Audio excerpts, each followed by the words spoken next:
Денеска се одбележува светскиот ден на менталното здравје. Овој ден е потсетник дека секој од нас може да направи нешто, да слушне, да поддржи, да охрабри. Колку сме свесни за значењето на менталното здравје и колку зборуваме за тоа, колегата Кирил Стојанов ќе разговара со стручно лице за потребата од поголема поддршка и свесност, а го вклучуваме во овие моменти во живо во програмата. Кирил, добро утро и повели. Така, Иваневе, добро утро.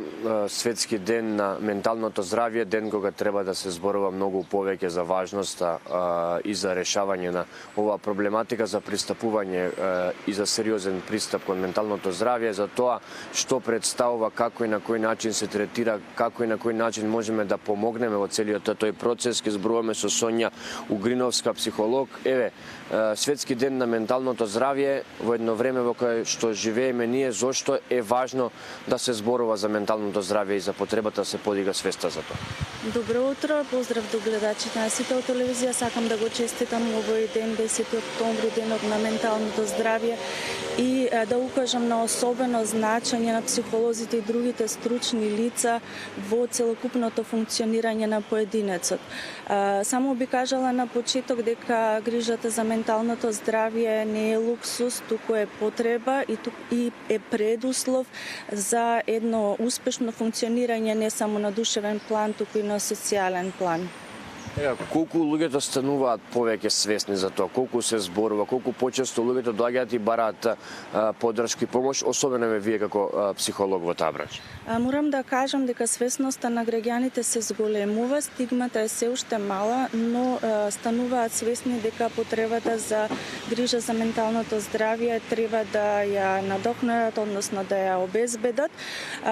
Исто така, зошто баш денес, во денешно време, се соочуваме со голем број на граѓани и млади кои што повеќе имаат потреба од психолошка помош. Начинот на живот е многу сменет.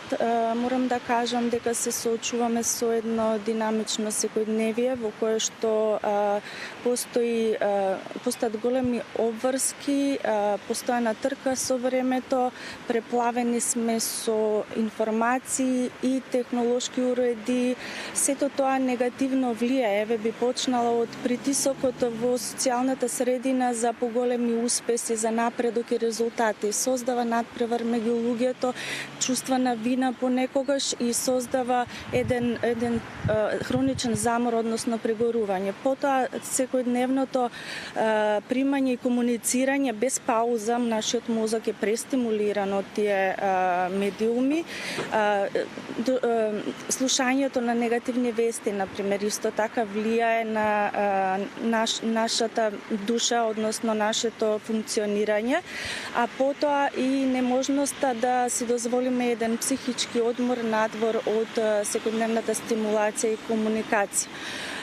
Потоа друга појава која што треба да ја спомнаме кај младите, исто така социјалните медиуми не можеме да ги избегнеме и идеализираната слика која што сакаат да ја имаат, гледајќи и следејќи го она што се случува на интернетот, што може да доведе и понатаму до промени во нивното психолошко функционирање, зголемена анксиозност или депресија. Потоа во денешно време многу е променет начинот на живот и структурата на движење, односно дружење, така што можам да кажам дека она чувство на заедништво, споделување, реален контакт и изразување на емоциите е многу помалку присутно, така што се забележува и на глобално ниво присуство на осаменост и изолираност, што и Светската здравствена организација го препознава како еден ризик фактор на зголемување на анксиозноста, депресивноста понатаму и така натаму. Токму на денешниот ден, некако убаво кажавте, не е луксус, туку е нешто што е потреба. Како и на кој начин да препознаеме дека некој има потреба или дека ние самите имаме потреба да се позанимаваме со нашето ментално здравје? Што е оно што може да се забележи и да се превенира без да има посериозни последици?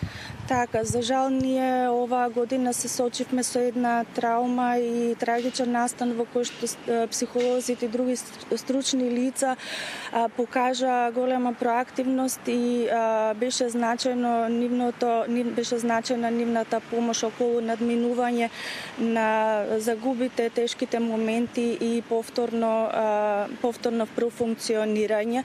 Значи, секогаш кога имаме негативен настан во нашиот живот и кога чувствуваме дека тоа не можеме сами да го надминеме, тука ни е потребна психолошка помош. Потоа, доколку во нашиот живот е присутен стрес поголем дел од времето и чувствуваме дека не можеме да одговориме ефективно на барањата кои што ни се поставени во однос на семејството, например работата, односот со другите, кај нас тоа ако создава хроничен замор, стрес во вид на психосоматика или стравови, некоја паника и така натаму, потребно е да се побара психолошка помош.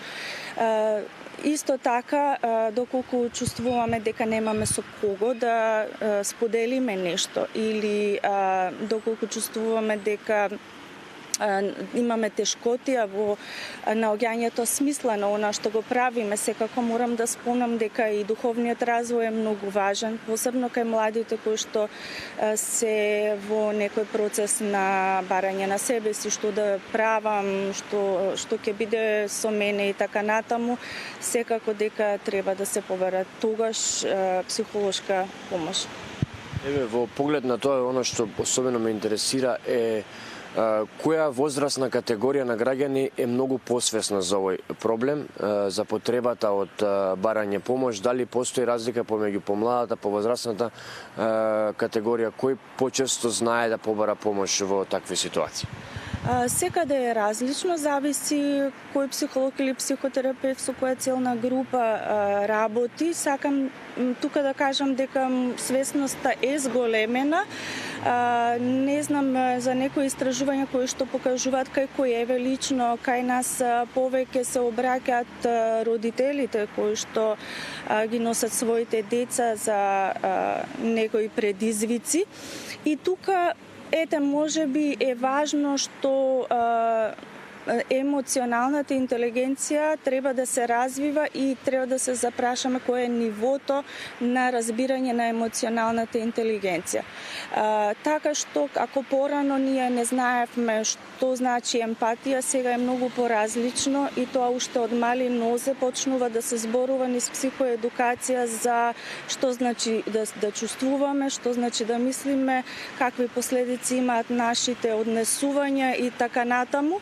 Така што ја развиваме и се трудиме да развиеме повеќе таа емоционална интелигенција за да можат утре ден младите и како возрастни да повеќе можат и да си помогнат. Еве само за крај ваша порака до сите луѓе за овој ден, зошто е важно да се зборува на оваа тема, како е завршна порака за разговор? Па еве како што кажав, нашиот внатрешен живот е исто така важен како и надворешниот живот и секако дека може ризикот од негрижа за менталното здравје да доведе до посериозни последици доколку навреме не се интервенира. Исто така би упатила порака грижата за менталното здравје и психолошката поддршка да стигне и до оние социјално најранливите категории, оние кои што немаат услови тоа да им се овозможи. Сонја Огриновска, психолог, ви благодарам за разговорот, за сите ваши споделени совети и мислења по оваа темата на менталното здравје. Ви благодарам и на вас. Еве, слушнавме од стручно лице за тоа зошто е важно да се одбележува денешниот ден, што е најголем проблем во денешното време и како и на кој начин да си помогнеме себе си и на луѓето околу нас. Кирил, благодарност до тебе и до твојата соговор.